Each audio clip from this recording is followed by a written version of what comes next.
దేశంలోని అత్యంత సంపన్నుల్లో రిలయన్స్ అధినేత Mukesh అంబానీయే number 1.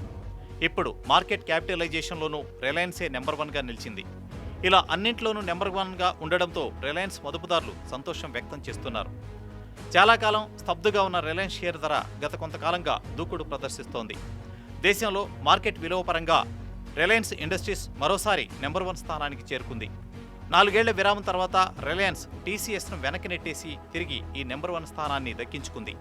April 24న RIL share ముగింపు ధర ప్రకారం రిలయన్స్ ఇండస్ట్రీస్ మార్కెట్ విలువ 4,60,518.80 కోట్లు.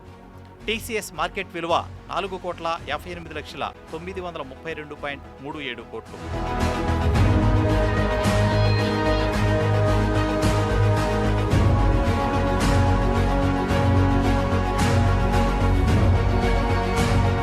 టీసీఎస్ కంటే ఆర్ఐఎల్ మార్కెట్ విలువ 1,586.43 కోట్లు అధికంగా ఉంది.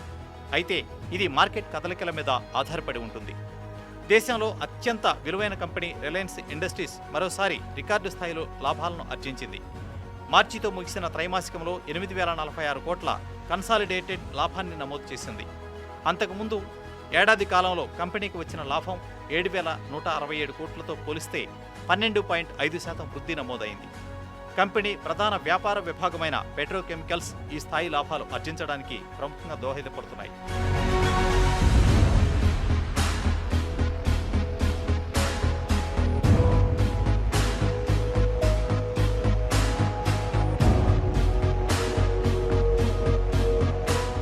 రిలయన్స్ ఇండస్ట్రీస్కు చెందిన రిలయన్స్ జియో ఉచిత సేవల కారణంగా గడిచిన 6 నెలల కాలంలో 22.5 కోట్ల నష్టాలను చవిచూసింది.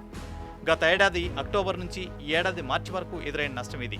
ఈ కాలంలో కంపెనీ ప్రమోషనల్ ఆఫర్ల పేరిట ఉచితంగా వాయిస్, డేటా సేవలు అందించిన విషయం తెలిసిందే.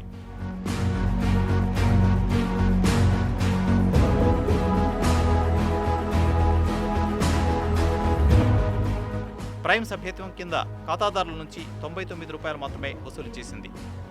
జియో 4G సేవలు గత ఏడాది సెప్టెంబర్ నుంచి ప్రారంభమైన విషయం తెలిసిందే. ఇక 2016-17 పూర్తి ఏడాదికి నష్టాలు 31.37 కోట్లకు చేరింది. 10.9 కోట్ల కస్టమర్ల కంపెనీ ఉచిత సేవల కోసం చేరగా వారిలో 7.2 కోట్ల మంది పెయిడ్ చందాదారులుగా మారారు.